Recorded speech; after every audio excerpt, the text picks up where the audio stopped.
ให้พอบริการไว้ด้วยความปลอดภัยสมใส่ให้เกิดผล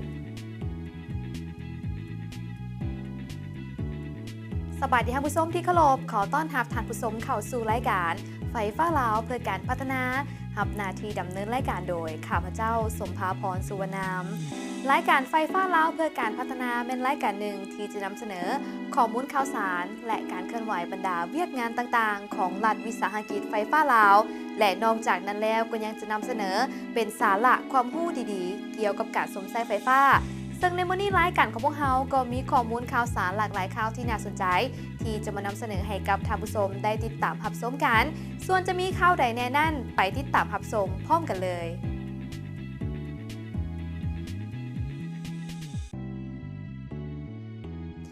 เพื่อเฮ็ดให้การนำใช้โปรแกรมและวิธีคิดรายใบบินค่ากระแสไฟฟ้าแบบใหม่ให้มีความถูกต้องและชัดเจนในตอนเช้าของวันที่ 14 กุมภาพันธ์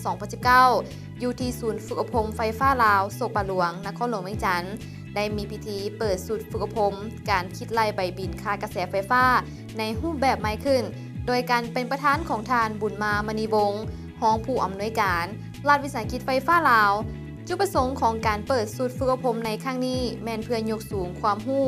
การนำใช้โปรแกรมใหม่ให้นักสัมมนากรได้ผ่านฝึกอบรมในระยะผ่านมาเฮ็ดให้เวียกงานใบบินได้มีการว่องไวขึ้นกว่าเก่า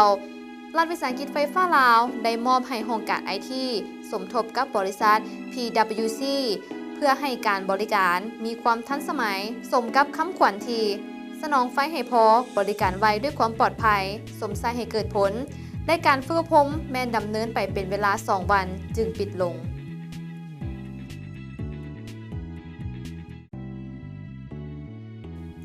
ในวันที่ 8 กุมภาพันธ์ 2019 สหายสารสมจิลาลมคณะผักหักฐานห้องหัวหน้าฝ่ายปฏิบัติการไฟฟ้านครหลวงรัฐวิสาหกิจไฟฟ้าลาวเป็นประธานในพิธีรับมหาชนผู้ก้าวหน้าเข้าพัก9สหายและเลื่อนสมาชิกพรรคสำรองขึ้นเป็นสมาชิกพรรคสมบูรณ์5สหายพิธีได้จัดขึ้นที่ศูนย์ฝึกอบรมรัฐวิสาหกิจไฟฟ้าลาวนครหลวงเวียงจันทร์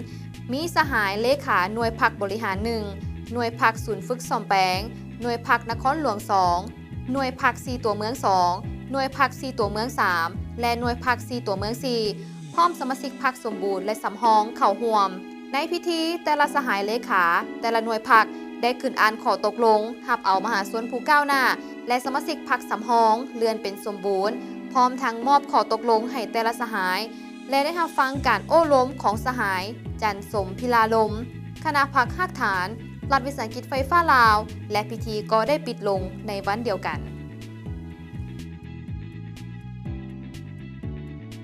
ในวันที่ 14 กุมภาพันธ์ 2019 อยู่ที่รัฐวิสาหกิจไฟฟ้าลาวสาขาแขวงสารวันได้จัดกองประชุมสรุปเวียกงานประจำปี 2018 และทิศทางแผนการประจำปี 2019 ขึ้นโดยการเป็นประธานของทานภูธงคำมณีวงศ์รองเจ้าแขวงสารวันพร้อมด้วยคณะสาขาหัวหน้าแผนกห้องแผนกหัวหน้าหน่วยงานหัวหน้าจูงานและพนักงานกรรมกรเข้าร่วมในกองประชุมท่านเดชสุวรรณมาลัยทองหัวหน้ารัฐวิสาหกิจไฟฟ้าลาวสาขาแขวงสารวันได้ขึ้นพานบทสรุปการจัดตั้งปฏิบัติเวียกงานประจำปี 2018 และทิศทางแผนการประจำปี 2019 นอกจากนี้ท่านนางสมหวังสุเทพมณีได้ขึ้นพานขอตกลงย่องยอให้แก่ผู้มีผลงานดีเด่นในการปฏิบัติหน้าที่เวียกงานในปี 2016 ที่ผ่านมาและกองประชุมก็ได้รับฟังการโอ้ล้มของทานภูธงคำมณีวงศ์รองเจ้าแขวงสารวัน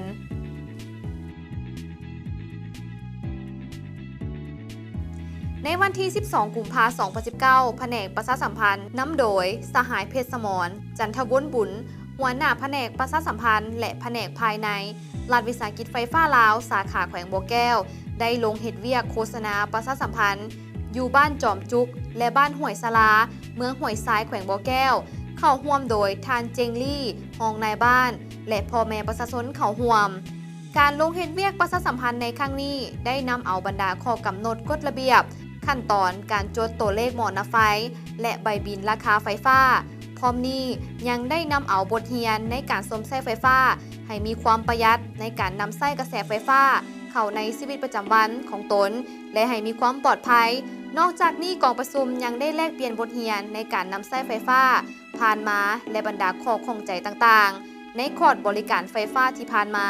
นำเสนอต่อรัฐวิสาหกิจไฟฟ้าลาวสาขาแขวงบ่อแก้วกองประชุมได้ปิดลงในวันเดียวกัน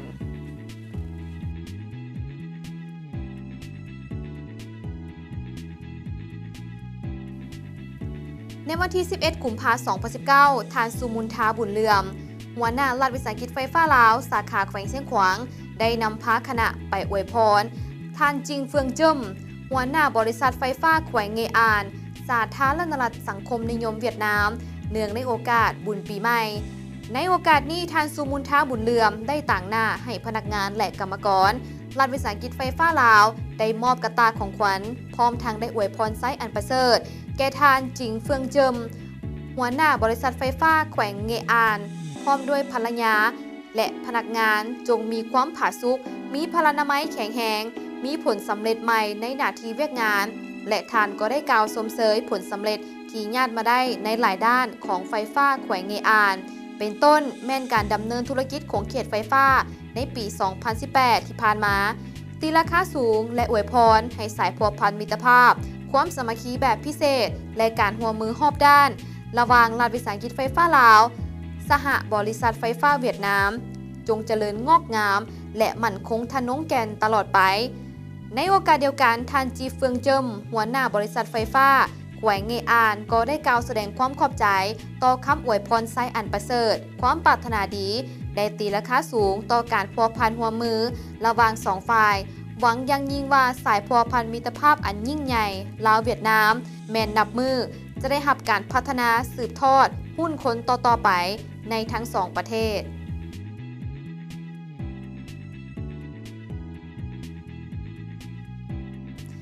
เพื่อเป็นการรับประกันการสนองพลังงานไฟฟ้าให้เป็นปกติในท้ายปี 2018 ที่ผ่านมาได้เกิดมีพายุหลายหัวพัดผ่านเหตุให้ระบบจำหน่ายไฟฟ้าได้รับความเสียหายหลายพอสมควรเป็นต้นเขตบ้านเมืองปานบ้านภูหกเมืองเวียงไซแขวงหัวพันเหตุให้เสาหักเสาล่มตีนเสาซ้ำลุเสาเนิ่งเส้นทางถึกตัดขาดรถบ่สามารถนำส่งอุปกรณ์เข้าเปลี่ยนทายได้ต่อกับสภาพการดังกล่าวศูนย์บริการไฟฟ้าเมืองเวียงไซได้เข้าไปแก้ไขไฟฟ้าฉุกเฉินชั่วคราวเพื่อให้ประชาชนในโขงเขตดังกล่าวมีไฟฟ้าสมไส้ในวันที่ 12-15 กุมภาพันธ์ 2019 นี้แผนกตาข่ายสมทบกับศูนย์บริการไฟฟ้าเมืองเวียงไซที่ขึ้นกับรัฐวิสาหกิจไฟฟ้าลาวสาขาแขวงหัวพันได้ลงซ่อมแปลงตาข่ายเขตดังกล่าวนำพาโดยทานเพชรแก้วศรีเจริญพรห้องหัวหน้าศูนย์บริการไฟฟ้าเมืองเวียงไซพร้อมโดยไอ้น้องวิสาการได้ซ่อมแปลงตาข่าย22กิโลโวลต์นับแต่บ้านเมืองปานหาบ้านภูหกซึ่งได้มีการเปลี่ยนและเสริมเสา12เมตรจำนวน8ต้นซ่อมแปลงตีนเสาและอุปกรณ์อื่นๆทั้งนี้ก็เพื่อเฮ็ดให้มีความรับประกันทางด้านเทคนิคความปลอดภัยและการสมไส้ไฟฟ้าของพ่อแม่ประชาชนได้อย่างเป็นปกติ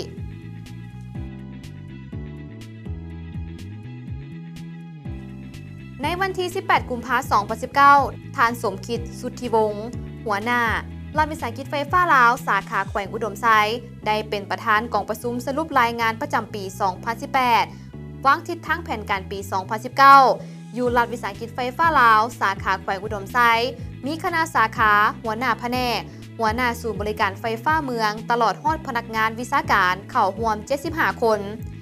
ในกองประชุมทานคำมณีทำปัญญาหัวหน้าแผนกการจัดหา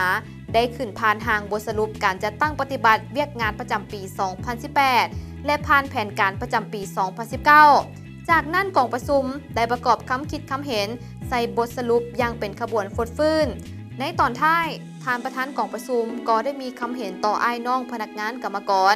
สืบต่อเอาใจใส่ด้านการเมืองแนวคิดให้ทันแถวพนักงานกรรมกรให้ดีขึ้นกว่าเก่ามีความห้าวหันความตื่นตัวสูงบ่รอท่าคำสั่งมีหัวคิดประดิษฐ์สร้างมีแบบแผนวิธีเฮ็ดเวียกสืบต่อสร้างความสามัคคีความเป็นเอกภาพภายในภายนอกให้นักแน่นและกองประชุมก็ได้ปิดลงในวันเดียวกัน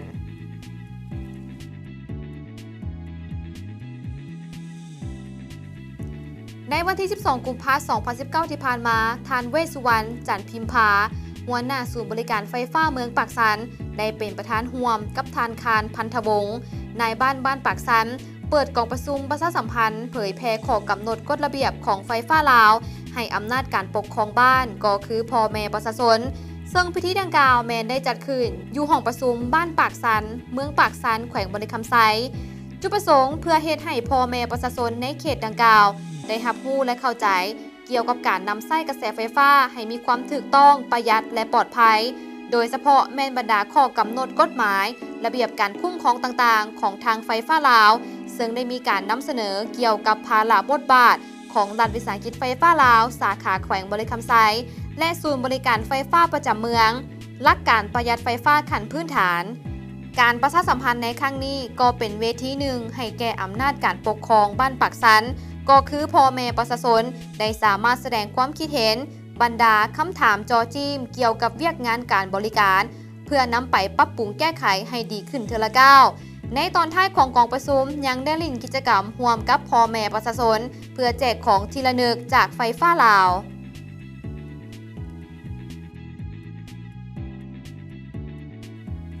เจ้าทางผู้ชมก็ถือว่าครบถ้วนกันไปสำหรับการนำเสนอเป็นข้อมูลข่าวสารต่างๆในระยะนี้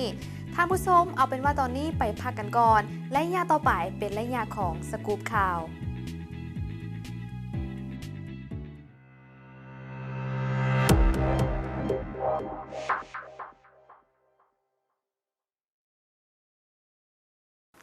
ท่านฮู้หรือบ่ว่าพลังงานไฟฟ้าเป็นสิ่งจำเป็นที่จะต้องนำใช้ตลอด24ชั่วโมงในทุกๆมื้อโดยเฉพาะในของเขตที่อยู่อาศัยอุตสาหกรรมกสิกรรมการค้าการศึกษาและสาธารณสุขซึ่งนั่นหมายถึง 100% ของพลังงานไฟฟ้าแม่นบ่สามารถหยุดพักได้ปัจจุบันการบริการของรัฐวิสาหกิจไฟฟ้าลาวแม่นได้ก้าวขึ้นมาอีกขั้นเพื่อแก้ไขทุกปัญหาของผู้ใช้ไฟฟ้าให้ลดพรลงรัฐวิสาหกิจไฟฟ้าลาวมีบริการผ่านสายด่วนไฟฟ้าลาวในทุกสาขาแขวงทั่วประเทศทั้งภาคเหนือภาคกลางและภาคใต้สำหรับนครหลวงเพียงแต่ทานกฎหมายเลข1199สำหรับสาขาต่างแขวงเพียงแต่ทานกดเลขรหัสโทรศัพท์ประจำแขวงแล้วตามด้วยหมายเลข1199บ่ว่าท่านจะประสบกับปัญหาไฟตกไฟมอดไฟบ่พอหรือต้องการแจ้งอุบัติเหตุไฟฟ้านอกจากนั้นท่านยังสามารถประกอบความคิดความเห็นหรือข้อเสนออื่นๆได้ผ่านสายด่วนไฟฟ้าลาวตลอด24ชั่วโมงเพียงเท่านี้ทุกปัญหาของผู้ใช้ไฟฟ้า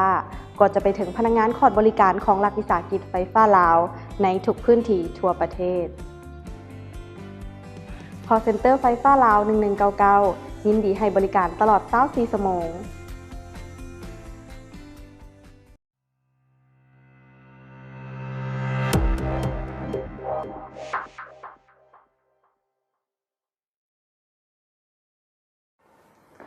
การชำระค่ากระแสไฟฟ้าจะบ่เป็นปัญหายุ่งยากอีกต่อไปเพื่ออำนวยความสะดวกให้แก่ผู้ใช้ไฟฟ้าในยุคดิจิตอล 4.0 รัฐวิสาหกิจไฟฟ้าลาวได้ขยายช่องทางในการชำระค่ากระแสไฟฟ้าเพื่อให้ผู้ใช้ไฟฟ้าสามารถชำระค่ากระแสไฟฟ้าได้ทันเวลาบ่ว่าท่านจะอยู่ไสเพียงแต่ท่านติดตั้งแอปพลิเคชัน BCL1 จากธนาคารการค้าต่างประเทศลาวหรืออีกหนึ่งแอปแมนแอป LDB Trust จากธนาคารพัฒนาลาวนอกจากนี้ท่านยังสามารถชำระค่ากระแสไฟฟ้าผ่านช่องทางตู้ ATM ของทั้ง2ธนาคารและท่านยังสามารถชำระค่ากระแสไฟฟ้าผ่านช่องทางศูนย์บริการรับชำระค่ากระแสไฟฟ้าประจำแต่ละพื้นที่หรือหน่วยบริการรับชำระค่ากระแสไฟฟ้าเคลื่อนที่บ่เป็นหนี้ค่ากระแสไฟฟ้าเพื่อรักษาระบบหมุนเวียนค่าใช้จ่ายประจำเดือนของท่านให้อยู่ในเกณฑ์ปกติชำระค่ากระแสไฟฟ้าให้ทันเวลาเรื่องง่ายๆที่ไผก็เฮ็ดได้กลับเข้ามาในระยะนี้กับการนำเสนอสกู๊ปข่าวซึ่งสกู๊ปข่าวในอาทิตย์นี้ขอนำเสนอพนักงานกรรมกรรัฐวิสาหกิจไฟฟ้าลาวสมัครใจบริจาคเลือดรายละเอียดจะเป็นแนวใดไปติดตามรับชมพร้อมกันเลยเพื่อเห็นได้ความสำคัญของการบริจาคเลือดในวันที่ 8 กุมภาพันธ์ 2019 ที่ผ่านมาอยู่ที่ห้องประชุมใหญ่รัฐวิสาหกิจไฟฟ้าลาวนครหลวงเวียงจันทน์พนักงานกรรมกรรัฐวิสาหกิจไฟฟ้าลาวจำนวน150 คนได้ร่วมใจสมัครบริจาคเลือดเพื่อช่วยเหลือสังคมซึ่งปีนี้ก็คือทุกๆปีที่พนักงานวิชาการของรัฐวิสาหกิจไฟฟ้าลาวได้ร่วมใจสมัครบริจาคเลือดเ พื่อประกอบส่วนทั้งสังคม โดยผ่านศูนย์บริจาคเลือดสภากาแดงลาวในปีนี้แมนพิเศษได้จัดขึ้นอยู่ 2 จุดคือสำนักงานใหญ่โศกป่าหลวงและสำนักงานใหญ่ฝ่ายปฏิบัติการไฟฟ้านครหลวงหรือหนองบึกสบายดีเนาะข้าพเจ้าจันทราสุขสาครเป็นหัวหน้าศูนย์เลือดแห่งชาติซึ่งว่าศูนย์เลือดแห่งชาติพวกเขาก็มีหน้าที่ในการปลุกระดมบริจาคเลือดเพื่อตอบสนองเลือดที่เพียงพอปลอดภัยตอบสนองให้แก่คนเจ็บในทั่วประเทศซึ่งว่าในนี้ศูนย์เลือดแห่งชาติพวกเขาก็เป็นหน่วยงานหนึ่งของการกระแดงลาวที่ว่าได้เหตุเวียกมนุษยธรรมโดยเฉพาะแม่นการปลุกระดมบริจาคเลือดนี่แหละเพื่อให้สังคมได้ช่วยกันทางด้านนี้โดยเฉพาะแม่นความต้องการของด้านเลือดอยู่ในบ้านเฮาก็แม่นนับมือนับสูงขึ้นซึ่งว่าข้าพเจ้าก็อยากเรียกร้องให้มวลชนหรือว่าประชาชนทั่วไปที่ว่ามีจิตใจจะมีความสุขภาพแข็งแรงน้ำหนัก45กิโลขึ้นเมื่อและก็อายุ17ปีขึ้นไปมีสุขภาพที่สมบูรณ์ที่จะสามารถบริจาคเลือดได้สำหรับผู้ใดที่ว่ายังบ่ทันได้พร้อมหรือว่ายังบ่ทันได้มีเงินไขดังกล่าวก็สามารถเป็นผู้ปลุกระดมที่ดีเป็นผู้ที่โฆษณาที่ดีให้แก่ช่วยพวกเราให้แก่เป็นการประกอบส่วนช่วยสังคมเนาะที่ศูนย์เลือดพวกเราก็มีอยู่สาขาอยู่หลายแขวงเนาะทั่วประเทศซึ่งว่าในหันก็มีหน้าที่คือกันกับศูนย์เลือดแห่งชาติในการปลุกระดมในขอบเขตทั่วประเทศแต่สำหรับความต้องการแล้วก็แม่นมีสูงสมควรและก็ทางด้านการสนองนี่ก็ยังบ่ทันได้เพียงพอกับความต้องการเทื่อฉะนั้นจึงว่าเรียกร้องมาอีกทีนึงมายังมวลชนทั่วไปจงได้ประกอบส่วนในการบริจาคเลือดซึ่งว่าเฉพาะในมื้อนี้พวกเราก็ได้มาร่วมกับทางรัฐวิสาหกิจไฟฟ้าลาวสำนักงานใหญ่ได้มาสร้างกระบวนการบริจาคเลือดลักษณะเปิดกว้างทั่วสำนักงานของเพิ่นนะอีกทีนึงในน้ำต่างหน้าศูนย์เลือดแห่งชาติขอแสดงความบุญคุณและขอบใจมายังการนำของรัฐวิสาหกิจไฟฟ้าลาวที่ได้ลิงเห็นความสำคัญทางด้านนี้ซึ่งว่าพวกเพิ่นทางด้านพนักงานรัฐกรหรือว่ากรรมกรอยู่ในรัฐวิสาหกิจไฟฟ้าลาวก็ได้ประกอบส่วนเป็นอย่างดีตลอดมาซึ่งว่าประกอบส่วนหลายๆปีแหละในปี1975พุ่นแหละเป็นต้นมาซึ่งว่าในทุกๆปีเพิ่นก็ได้มีการประกอบส่วนอย่างเป็นจำนวนหลวงหลายเนาะซึ่งว่าเป็นค่อนข้างจะเป็นอันดับหนึ่งของการบริจาคเลือดอยู่ในบรรดารัฐวิสาหกิจด้วยซ้ำซึ่งว่าในปีนี้เพิ่นก็ตั้งเป้าไว้สูงสมควรซึ่งว่าพวกเราจะมารับบริจาคเลือดอยู่สำนักงานของเพิ่นได้2 ครั้งเนาะคือว่าปีกายปีก่อนนี่ก็แม่นมาอยู่ตลอดซึ่งว่าในมื้อนี้ก็แม่นคาดว่าจะให้ได้บ่ต่ำกว่า100 กว่าถุงเนาะซึ่งว่าเป็นการประกอบส่วนอันดีของพนักงานกรรมกรอยู่ในรัฐวิสาหกิจไฟฟ้าลาวนี้นอกจากนั้นทางฝ่ายปฏิบัติการนครหลวงเป็นการมีการจัดการรับบริจาคเลือดในมื้อนี้เช่นเดียวกันซึ่งว่าในนี้ก็เป็นการแสดงออกในการมีน้ำใจเนาะแก่พนักงานรัฐกรก็คือพนักงานของวิสาหกิจที่ได้ประกอบส่วนในการบริจาคเลือดในครั้งนี้ในนามศูนย์เลือดแห่งชาติอีกทีหนึ่งข้าพเจ้าขอแสดงความขอบใจและบุญคุณมายังการนำของรัฐวิสาหกิจไฟฟ้าลาวก็คือพนักงานรัฐกรก็คือกรรมกรทั่วรัฐวิสาหกิจจงได้ที่ได้ประกอบส่วนมีสุขภาพเข้มแข็งและประกอบส่วนในการบริจาคเลือดช่วยพวกเขาในอนาคตต่อไปนะขอขอบใจจุดประสงค์หลักในการบริจาคเลือดแมนเพื่อนำไปเป็นเลือดสำรองตามห้องหมอใหญ่ศูนย์กลางห้องหมอแขวงและสุขศาลาเพื่อจะนำใส่เข้าในการปิ่นปัวคนเจ็บที่ขาดเลือดเป็นต้นแมนคนเจ็บที่เกิดอุบัติเหตุการผ่าตัดใหญ่พยาธิไขหลังสุดโทรมและพยาธิอื่นๆที่ต้องการเลือดนอกจากนั้นเพื่อสร้างความเป็นน้ำหนึ่งใจเดียวช่วยเหลือมนุษย์น้ำกันสร้างความสามัคคีของผู้บริจาคเลือดสร้างคุณค่าของเลือดโดยให้เลือดตามความสมัครใจความเห็นอกเห็นใจความมีน้ำใจต่อกันการบริจาคเลือดด้วยความตื่นตัวบ่เรียกร้องสิ่งตอบแทนเจ้าสบายดีเนาะข้าพเจ้าซื้อเวียงโขงผ่านไทยห้องคณะห้องการบริหารที่ได้รับผิดชอบเกี่ยวกับเวียกบริหารเนาะแล้วอยู่ในหันเขาจะได้เฮ็ดเวียกเกี่ยวกับประกันสังคมของพนักงานไฟฟ้าลาวเนาะแล้วอยู่ในหันพวกเขาจะได้เบิ่งเรื่องนโยบายของไอ้น้องที่ได้เข้าประกันสังคมพักเจ็บป่วยเกิดลูกเนาะเขาก็ได้ไปเอาเงินอยู่นำประกันสังคมตามระเบียบการเนาะมันเป็นหน่วยงานหนึ่งที่พวกเขาจะต้องได้ติดพันแล้วก็กิ้งเกี่ยวเรือกับไอ้น้องพนักงานของพวกเขามันเป็นเวียกที่สำคัญเนาะอันนี้มันเป็นเวียกนโยบายให้พนักงานของพวกเขาในไฟฟ้าลาว เนาะในนั้นมันก็จะมีไอ้น้องเขาได้มากวดสุขภาพประจำปีแล้วพวกเขาก็ได้ติดตามเรื่องพนักงานเขาเจ็บเป็นในกรณีที่ว่าฉุกเฉินนะที่มาขอยาเนาะที่ว่าเจ็บเป็นเจ็บหัวบอหรือว่าเขาเจ็บท้องบอประมาณนั้นเนาะถ้าว่าในกรณีที่ว่าไอ้น้องเขาเจ็บเป็นแห้งเขาก็ได้น้ำส่งไอ้น้องเขาให้ห้องหมอที่เกี่ยวข้องเนาะแล้วก็ได้ติดตามในขั้นต่อไปเจ้าและปัจจุบันนี้มันเป็นเวียกที่พ้นเด่นของพวกเขาก็คือได้ร่วมกับสภากระแดงเนาะบริจาคเลือดให้สังคมกที่มันเป็นเวียกที่พ้นเด่นก็คือพวกเขาได้ประกอบส่วนมาแต่ปี1975มาจนถึงปัจจุบันเนาะก็ถือว่าเป็นเวียกอันนึงที่สำคัญแล้วก็พวกเขาได้ประกอบส่วนที่ว่าเป็นเวียกที่พวกเขาได้รับใบย่องย้อหรือว่าได้รับการยอมรับของสังคมที่ว่าพวกเขาเฮ็ดได้ดีเนาะตัวนี้บ่ว่าอยู่ใส่ค่ะก็ได้ให้น้องเขาได้สมทบถึงจะบ่ได้อยู่ไฟฟ้าลาวเขาก็ได้ไปบริจาคอยู่บนอื่นเพิ่นเฮ็ดอยู่ไอเต็กบ่หรือว่าอยู่บนอื่นพวกเขาก็ได้ระดมน้องเขาไปเนาะแต่ที่จริงเพิ่นจะให้พวกเขาได้บริจาคปีละ2ครั้งเนาะปีละ2ครั้งก็คือเป็นต้นปีแล้วก็เป็นกลางปีที่เขาจะต้องได้เฮ็ดเนาะอันนี้มันเป็นกิจวัตรที่เขาร่วมกับบริจาคเลือดแต่ว่าปีนี้เป็นปีทำอิฐที่เขาเริ่มต้นของปี2019ที่เขาได้บริจาคก็คือตอนเช้าของมื้อนี้พวกเขาได้เฮ็ด2จุ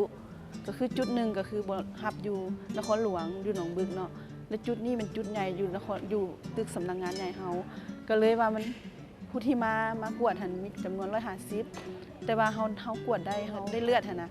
ประมาณอยู่100 ถุงเนาะอันนี้มันเป็นผลงานของไอ้น้องเขาแล้วก็ภูมิใจแล้วก็ขอบใจน้ำไอ้น้องที่ว่าได้ประกอบส่วนทั้งเลือดแล้วก็ทั้งน้ำใจนะที่ได้ให้ที่ภูมิใจที่ได้ซอยสังคมเนาะอันนี้มันเป็นเวียกที่เขาได้ระดมแล้วเขาก็จะระดมไปเรื่อยๆที่ให้ไอ้น้องเขาได้มีส่วนร่วม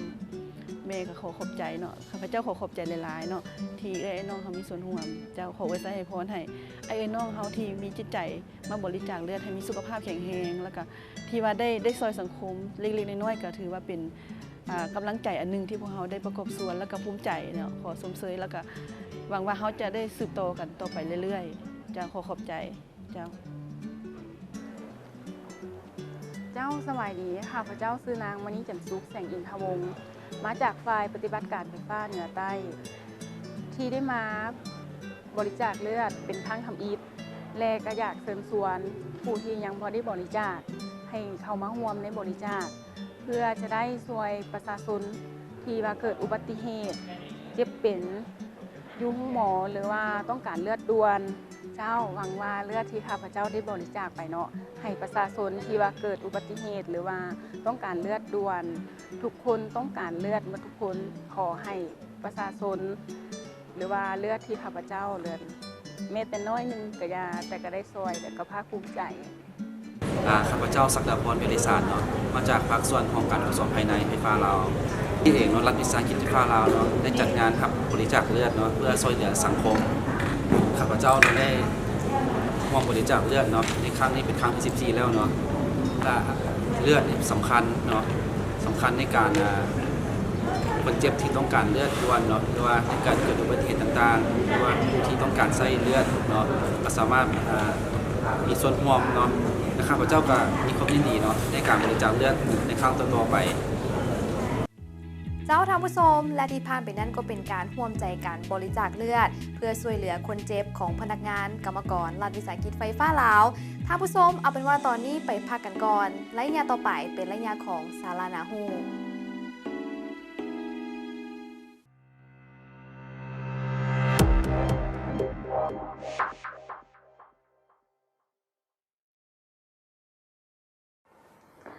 การชำระค่ากระแสไฟฟ้า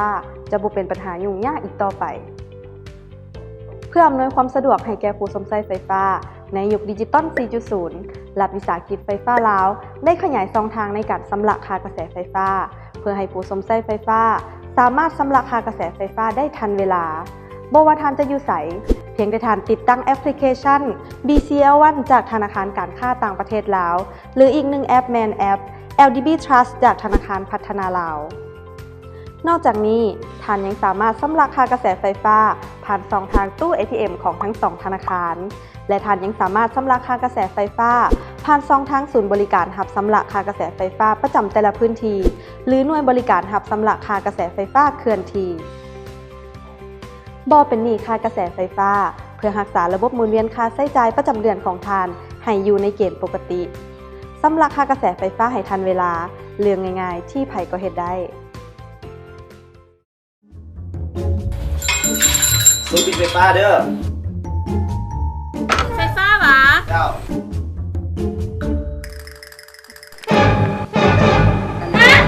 ล้านปลาย มันบ่ถูกต้องหมดเลย พอไส้อย่างเดียววะ ค่าไฟคือมาแพงแท้แตงกิน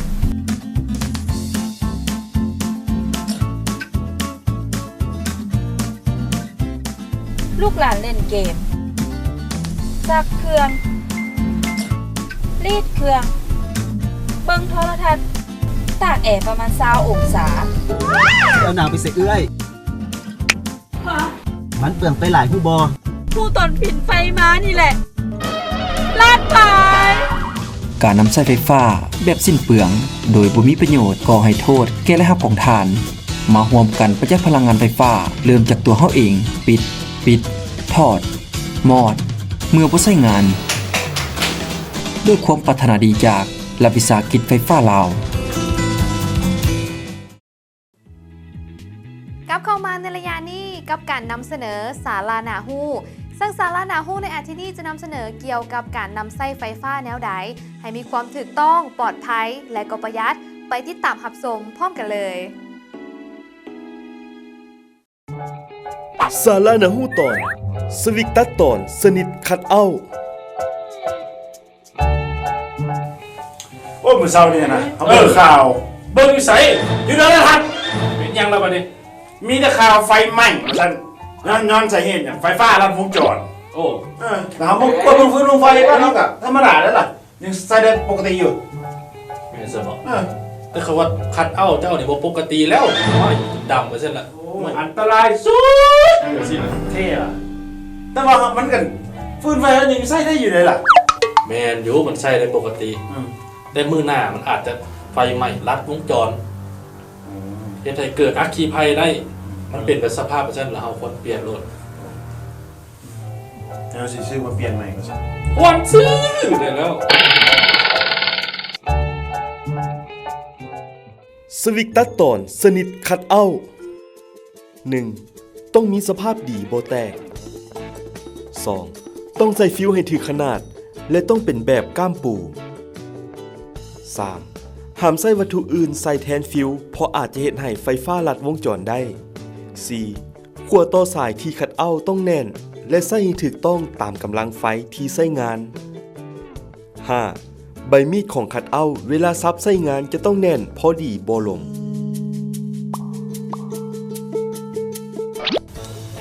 โอ้ยพวกเป็นยังงูกันแนะนำได้ทุกเรื่องอยู่แล้วแม่เรื่องนั้นเรื่องอย่างประเด็นจะใช้เงินเอาเราจะไปซื้อคันเอาใหม่นี่นะโอ้ยไฟมันยังหงอยู่ตรงว่าเป็นอย่างหรอกว่าต้องเปลี่ยนได้ใช่ไปก่อนลูก